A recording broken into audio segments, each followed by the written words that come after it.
Hey TransLash family, it's me, Imara Jones, with our weekly audience TalkBack. Because y'all are so active on our timeline, we had to talk back to you. I can't believe it's the first week of November. We're now in November, of course, which is Trans Day of Remembrance. And we start this month with some really sad news. The announced death of Alicia Simmons, a trans woman in Philadelphia, who was found dead in her apartment. Now, we don't yet know why or how she passed, and we'll be sure to keep you updated on that. But her passing is just yet a reminder of how fragile trans life is, and why we all need to love each other and take care of each other, and why it's necessary for us, sadly, to have a trans month of remembrance in the first place.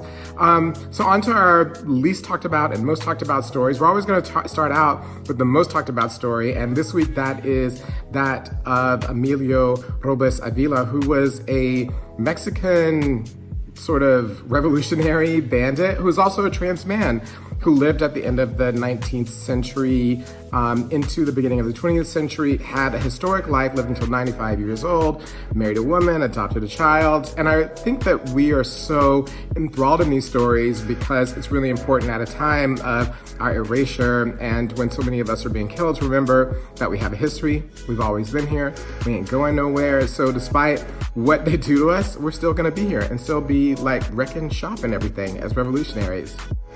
The next story, which is the least talked about one, which was such a surprise to me, and I do not understand why y'all did not comment on this story, is one where we asked y'all what your favorite books are. I mean, barely anyone commented on it. Now, I know y'all are into comics, y'all read these graphic novels, or y'all are into this sci-fi, speculative fiction stuff. So y'all have a lot of opinions and stuff of things that you read where there are trans people that are centered in these stories.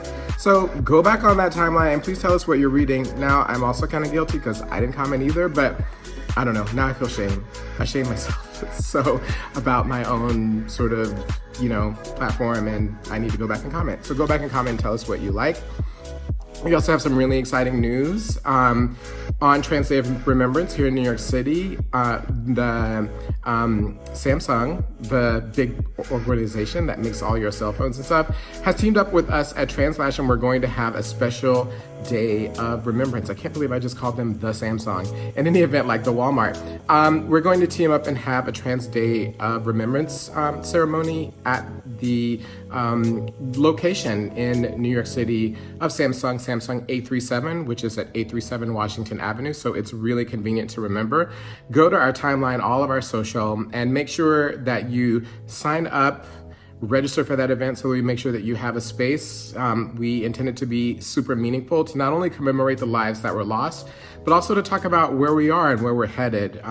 There's going to be slam poetry provided by Miss Mojo. We're going to have Melania Brown, who is Layleen Polanco's sister, there as well. And we're just gonna have a wide-ranging conversation about where we are and where we're headed as trans people at this time of social backlash. So make sure that you join us and love each other, take care of each other, and have a great week.